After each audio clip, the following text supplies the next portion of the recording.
Dimanche, les citoyens suisses vont s'en rendre aux urnes pour dire s'ils acceptent ou non d'accorder le droit de vote aux femmes sur le plan fédéral, c'est-à-dire sur le plan national, et supprimer ainsi une des inégalités qui étonnent parfois à l'étranger, où il est vrai, on n'a jamais demandé aux hommes s'ils acceptaient de considérer les femmes comme leurs égales politiques. Le gouvernement, les partis politiques et les mouvements les plus divers soutiennent très largement le oui et mènent campagne en faveur du droit de vote pour les femmes. En 1959, une proposition semblable avait été repoussée à une très nette majorité. Depuis, la situation a profondément évolué. Plusieurs cantons, dont tous les cantons de langue française, ont accordé le droit de vote aux femmes sur le plan cantonal. Des femmes sont entrées dans les parlements régionaux où elles se sont imposées. Ainsi, l'une d'entre elles est devenue maire de Genève. De ce fait, il est de plus en plus difficile de trouver en Suisse romande des adversaires déclarés du suffrage féminin.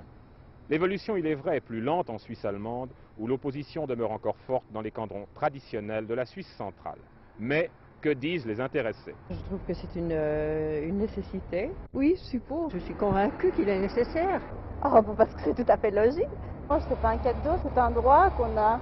Si je n'étais pas suisse, je serais tout à fait d'accord que les femmes aillent nommer leur gouvernement, mais le cas de la Suisse est vraiment un cas tout à fait spécial. Et je dis aussi le droit de vote intégral parce que je trouve tout à fait normal, enfin c'est une restriction que je fais, que les femmes prennent part dans les commissions scolaires, qu'elles s'occupent de champs pupillaires, d'hôpitaux, de tout ça, n'est-ce pas? Mais au fond, je m'oppose à ce droit intégral parce que j'ai l'impression, parce que je suis réaliste et que j'ai l'impression que ce n'est ni pour le bien de notre pays, ni pour le bien de la femme. Je pense qu'il est excellent que les femmes suisses aient eu l'occasion de commencer à appliquer leurs droits civiques sur le plan cantonal et communal, mais je pense qu'on doit les laisser encore un certain temps dans cette arène-là, de telle manière que par la suite on puisse les hisser, si j'ose dire, au niveau fédéral. En effet, à l'heure actuelle, la Suisse a toute une série de problèmes relativement graves à résoudre.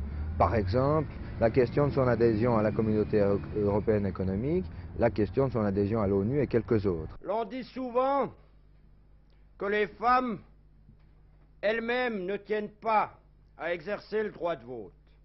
Il se peut que cela soit le cas pour un certain nombre d'entre elles, mais ce n'est pas une raison pour le refuser à celles qui ont l'intention de l'exercer. Il en est de même pour les femmes que pour les hommes. On peut faire usage ou pas des droits civiques, et pourquoi les femmes devraient-elles en faire usage d'une façon plus prononcée que les hommes, alors que les hommes les négligent?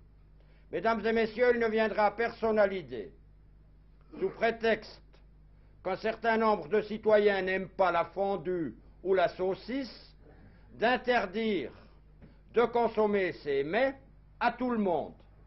Tout simplement, ceux qui ne les aiment pas les consomment pas, et ceux qui les aiment continuent de les consommer ou à s'en régaler. Et il en est exactement la même chose des droits civiques, que cela soit ceux des femmes ou ceux des hommes. Que va-t-il sortir des urnes dimanche?